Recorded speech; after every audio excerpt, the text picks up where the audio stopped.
तो जय हिंद दोस्तों, कैसे हैं आप लोग। मैं आशा करता हूँ आप लोग अच्छे होंगे, स्वस्थ होंगे, मस्त होंगे। तो हाँ दोस्तों, पावर स्टार पवन सिंह का गाना आ चुका है 13 घंटा पहले। और 13 घंटा में जो रिजल्ट दिखाया गया है दोस्तों की मत पूछिए यार, सच में तारीफ करने लायक है। लेकिन उतना व्यूज नहीं मिला दोस्तों जितना मिलना चाहिए था।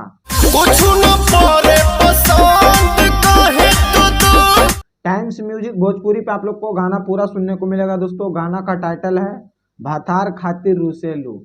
और मुझे लगा था दोस्तों कि ये गाना बहुत बड़ा लेवल का होगा, लेकिन भैया जो पवन सिंह का मैनेजमेंट है भैया, वो बहुत खराब चल रहा है दोस्तों। लगातार 2 दिन में 2 गाना आ चुका है दोस्तों।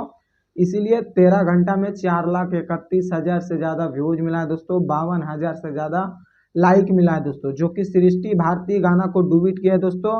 और गीत है रोशन सिंह विश्वास का, म्यूजिक है सरगम आकाश का। तो प्लीज़ एक बार जरूर जाके सुनिए, बहुत तगड़ा गाना है दोस्तों, लेवल का गाना है। लेकिन हाँ, व्यूज नहीं मिला दोस्तों।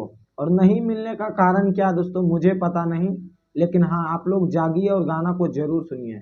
लेवल का गाना है दोस्तों, क्योंकि पवन सिंह के फैंस को अभी शायद पता नहीं चला है दोस्तों, इसीलिए दोस्तों शायद गाना नहीं सुना है। वरना ये गाना दोस्तों अभी 13 घंटा में कम से कम अगर व्यूज मिलता तो 1 मिलियन से ज़्यादा रहना चाहिए था। लेकिन उतना नहीं मिला। लेकिन हाँ, वीडियो क्वालिटी तगड़ा है, तो एक बार जरूर जाके सुनिए। बाकी फिर मिलते हैं अगले वीडियो में। जय हिंद।